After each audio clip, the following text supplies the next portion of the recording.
आमच्या न्यूज चॅनलला लाईक करा, शेअर करा, सबस्क्राईब करा आणि बेल आयकॉनवर क्लिक करा।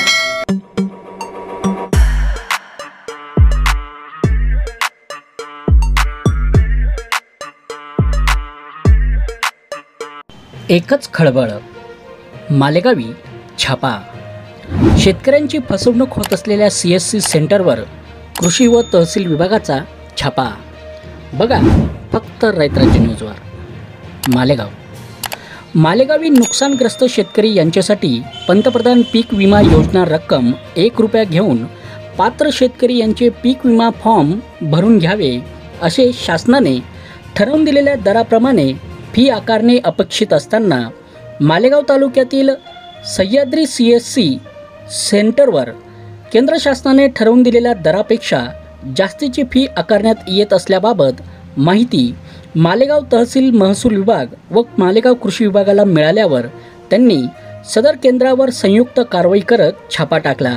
या कारवाईत तालुका कृषी अधिकारी यांना अनियमितता आढळून आल्याने त्यांनी ई-सेवा केंद्राचा परवाना रद्द करण्याबाबतचा प्रस्ताव मान्य जिल्हाधिकारी नाशिक यांच्याकडे सादर केला। पंतप्रधान पीक विमा योजना या अंतर्गत सर्वसमावेशक पीक विमा योजनेमध्ये केवळ 1 रुपया भरून विमा संरक्षण घ्यावे, तसेच या व्यतिरिक्त एखाद्या CSC केंद्र संचालकाने जास्तीची फी मागणी केली तर त्या CSC केंद्र चालकाची तक्रार तालुका कृषी अधिकारी मालेगाव यांच्या कार्यालयात करावी असे तालुक्यातील नागरिकांना आवाहन करण्यात येत आहे। या प्रकरणी गोकुळ आहिरे, उपविभागीय कृषी अधिकारी मालेगाव, श्रीमती उमा ढेकळे, तहसीलदार मालेगाव, अजित सिंग पवार, गटविकास अधिकारी मालेगाव, BB गोर्ड, तालुका कृषी अधिकारी मालेगाव या पथकाने ही कारवाई केली आहे।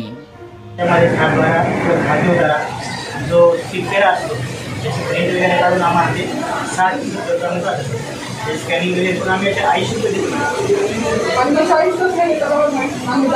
आम्हाला 40 नाही, आम्ही मागच्या वेळेस फॉर्म भरले त्यांनी आम्हाला फक्त 12 ते पण 6 ते 8 महिने गव्हर्नमेंट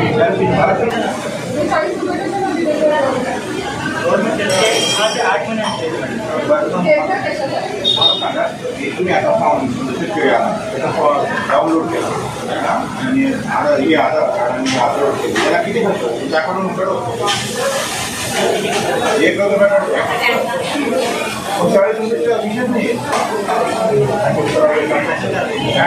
तो अपलोड करतो, डाउनलोड करतो, प्रिंटआउट काढतो का, प्रिंटआउटची गरज आहे का, नाही का? 40 रुपये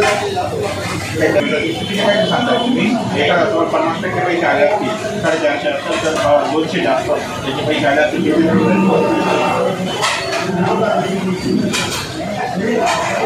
तुमचं हे कंट्रोल कोणाचा आहे दुसरा तुमच्या पोलीस साहेब कुठे आहे ते कोणाचा काल आले होते काय मीटिंगला? नव्हते का बरं? CSC सेंटरच्या ग्रुपला मेसेज टाकलेला आहे, बाकीचे ई-सेवा केंद्रवाले येऊन गेले, तुम्हाला का मेसेज मिळाला नाही? माहिती कोणाशी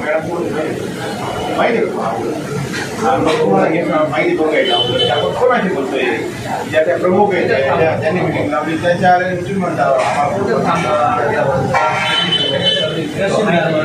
तहसीलदार मॅडम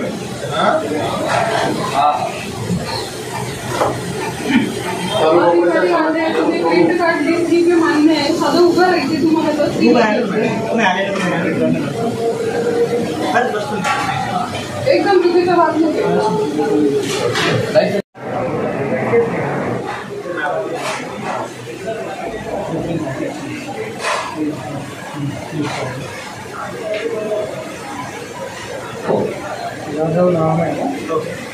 त्यांच्या अंतर किती असतात? जिल्हा आहे त्यांना सॅक सुपरविजनची नोटीस टाकायची आणि त्यांचा का प्रस्ताव पाठवला ते नाही ते पण विचारायचं। तक्रारी होतात।